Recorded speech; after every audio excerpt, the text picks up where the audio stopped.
What's up, guys? We are in El Paso, Texas, checking out this site right here, this piece of dirt where we are going to be building a state-of-the-art self-storage facility on. In this YouTube video, I'm going to show you what exactly we do when we get boots on the ground to verify that this is an A+ site.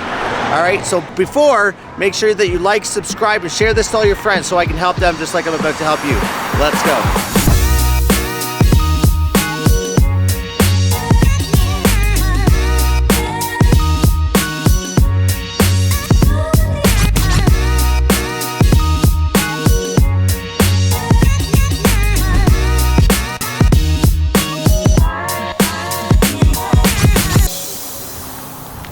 So one thing that I'm noticing here, guys, is that the road here is a lot higher than the rest of the grade.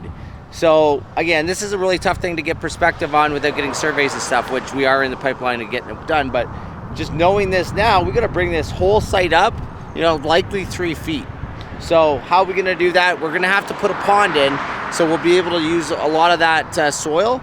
But when we do that, you're changing the bearing capacity and whatnot, right? So of course we're going to be really relying on our engineers and architects and stuff to really advise us on that. But again, it's just something to consider. When you got a nice flat ground with good elevations, it's obviously just going to make the project overall cheaper.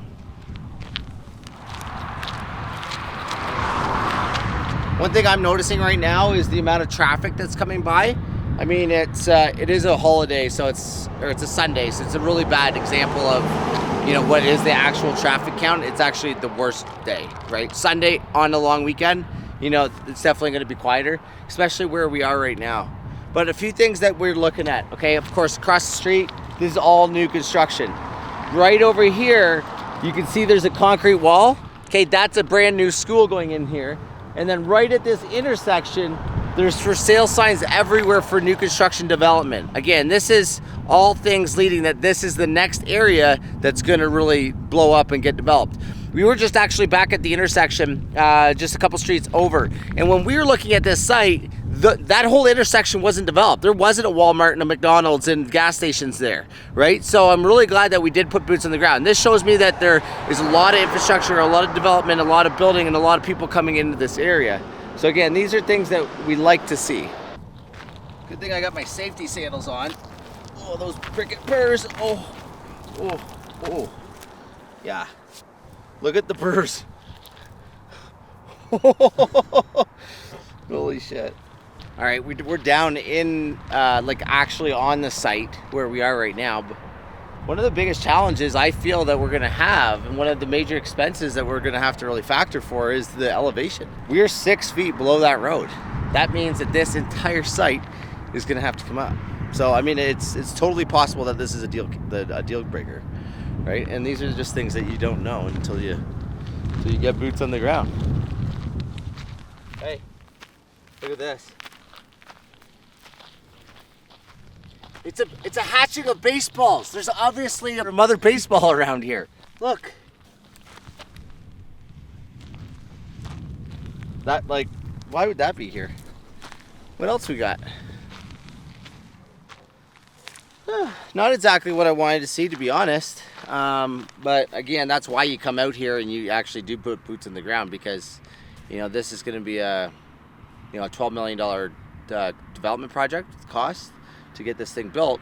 And right there, I don't know how much more it's going to cost. I mean, is it 500 grand? I don't really know, but it's obviously going to impact the numbers. Obviously increase the cost to construct, and then who knows what other engineering and other considerations there are that to have engineered fill brought in here. I don't know. So, but a little bit disappointing.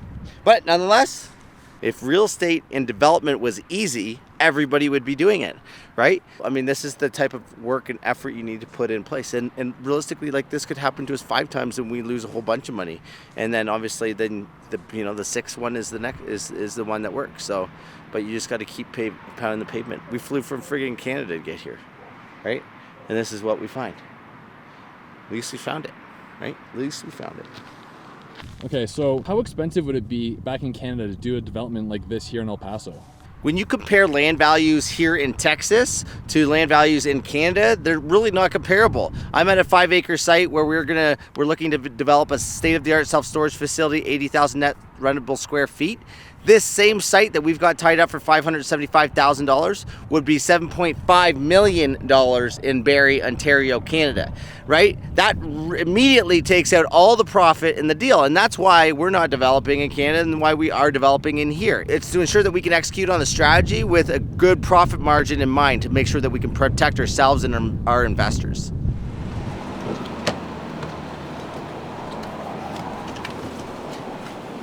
All right, guys, we have just arrived to Tucson, Arizona. Nice little 4-hour drive from El Paso. And that concludes this YouTube video. So don't forget to like, subscribe, and share this video. I look forward to helping you and your friends on the next one.